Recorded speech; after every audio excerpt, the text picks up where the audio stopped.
triplex villas at Konnur, APR Projects.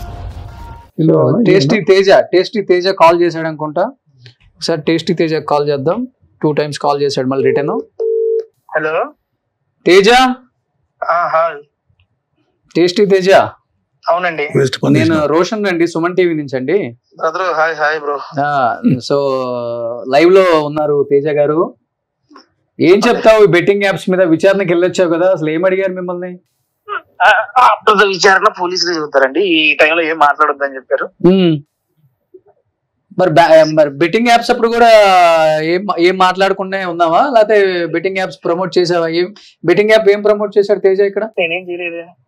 చేయందే FIR లో ఎందుకు నమోదు చేశారు? లేకపోతే పోలీసులు మొత్తం అయిపోయిన తర్వాత క్లియర్ కట్ గా క్లారిటీగా సుమన్ టీవీ మీ ఎదురుగా వచ్చి కూర్చొని మాట్లాడదాం. ఎక్కడ ఉన్నాడు కాబట్టి టేస్టీ తేజ? ఎక్కడ ఉన్నాడు? ఆర్ఎఫ్సీలో ఉన్నావా? మరి చెప్పావా నేను తప్పు చేయలేదండి, నన్ను ఎందుకు విచారణకు పిలిచారు, నా పేరు ఎందుకు? ఇవన్నీ నువ్వు ఎన్ని అడిగినా చెప్పండి రోషన్ అన్న, మొత్తం అయినా మాట్లాడదాం. అంతేనా? ఉన్నా ఎక్కడ ఉన్నా చూడండి ఎంత కాన్ఫిడెంట్ గా మాట్లాడుతున్నాడు తేజ. ఏం మాట్లాడను, నెక్స్ట్ తేల్చుకుంటాను అంతా నాది. అంటే నాది ఏం లేకుండా జాయిన్ చేశారు నన్ను. మాట నేనా లేదు చెబుతున్నా, అది ఏది మాట్లాడిన ఏది పడితే అంటారు కాబట్టి ఏం మాట్లాడడం. ఓకే, నా యూట్యూబ్ లైవ్ లో పెడతాను, ఆ వీడియో చూడండి అన్న. అది కావాలని నీకు ఇస్తా, మీ దాంట్లో వేసుకోండి. అదే యూట్యూబ్ లైవ్ లో యూట్యూబ్ లో అది తేజ స్పందన కూడా ఇదనమాట. యూట్యూబ్ లైవ్ లో పెడతాం మేము, అంటే యూట్యూబ్ లో ఏమో మంచి కంటెంట్ చేస్తున్నామని సబ్స్క్రైబర్స్ ని లేకపోతే ఇన్స్టాలో ఫాలోవర్స్ ని తెచ్చుకునేదాకా కాకమ్మ కథలు చెప్తారు. బెట్టింగ్ యాప్స్ చేసుకోవడానికి వాళ్ళని మొత్తం దోవ మళ్లించి వాళ్ళ జీవితాలను నాశనం చేసి వాళ్ళు రోడ్డును పడి వాళ్ళు సూసైడ్ చేసుకొని చచ్చిపోయాక ఇప్పుడు సింపుల్ గా అంటే పోలీసుల మీద దోషేస్తున్నాడు. నాకేం తప్పు లేదు అండ్ నేను అసలు తప్పే చేయలేదు, నేను చాలా బిజీగా ఉన్నాను. అంటే ఒక్కసారి బిగ్ బాస్ కి పోయించిన తర్వాత ఒక్కొక్కరు రేంజ్ ఏంటంటే వాళ్ళు స్టార్ లాగా ఫీల్ అయ్యే వాళ్ళు చాలా మంది ఉన్నారు.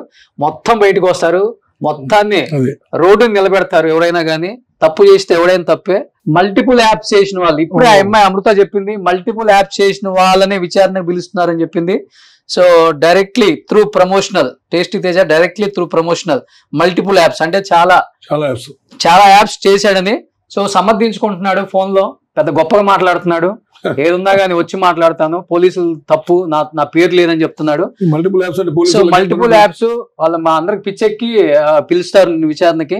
సో నువ్వు గొప్పవాడివి కాబట్టి తొందరలోనే నీ గొప్పతనం ఏంటో రివర్స్ అవుతుంది. నేను ఎట్లా నిలబెట్టాలో అట్లా నిలబెడతారు అందరూ కూడా. నెక్స్ట్ ఎవరున్నారు ఇంకా? చెప్పే సమాధానాలు చూడండి ఒక్కొక్కడు. ఏదో సొసైటీకి లేకపోతే ఏదో సాధించి అంటే అచీవ్మెంట్లు చేసి ఏదో సొసైటీని మొత్తం ఉద్ధరిస్తున్నట్టు మాట్లాడుతున్నారు. చేసేదేమో పనికి మాలిన బెట్టింగ్ యాప్స్. మళ్ళీ ఏం చెప్తారు ఇతని కాల్ గురించి? ఏం చెప్తారండి? ఎలా అనిపించింది? ఇప్పుడు మాట్లాడండి. Simple is escaping. He is admitting the fact that he was interrogated by the police. అందుకొరకే ఏం చెప్పొద్దు అని చెప్పింది పోలీసు. ఏం చెప్పొద్దు అంటే మనం అంతకుముందు పోలీసులు అడిగి పనిచేసావు నువ్వు లేదు కదా. అవును, ఏం చెప్పొద్దని ఎస్కేప్ అవుతున్నావు. నువ్వు నిజంగా ఇన్నోసెంట్ అయితే చెప్పాలి. ఇన్నోసెంట్ అయితే మీరు చెప్పాలి, ఇన్నోసెంట్ కాదట. మల్టిపుల్ యాప్స్ అంటేనే ఆల్మోస్ట్ చాలా బిజీగా ఉన్నారంట. మరి ఇండస్ట్రీ వాళ్ళు ఎందుకు ఆదరిస్తారు ఇట్లాంటి బెట్టింగ్ యాప్స్ చేసే వాళ్ళందరినీ కూడా? కొన్నాళ్ళు షూట్లకి పిలవకుండా బ్యాన్ చేయండి, ఇలాంటి బ్యాన్ చేయండి ఫస్ట్. యాక్షన్ తీసుకోవాలి, ఇలాంటి వాళ్ళని బ్యాన్ చేయండి ఫస్ట్. వాళ్ళకేం మా ఆర్టిస్ట్ కార్డులు ఉన్నాయా? ఏమున్నాయి వాళ్ళకి? వాళ్ళని ఏం పిలిపించి వాళ్ళని ఎందుకు ఎంకరేజ్ చేస్తారు ఇలాంటి వాళ్ళందరినీ? ఇలా ఫస్ట్ బ్యాన్ చేయండి, డైరెక్టర్లు ప్రొడ్యూసర్లు. అంతే, లేదా రేపు మీ పేర్లు కూడా చెప్తారు.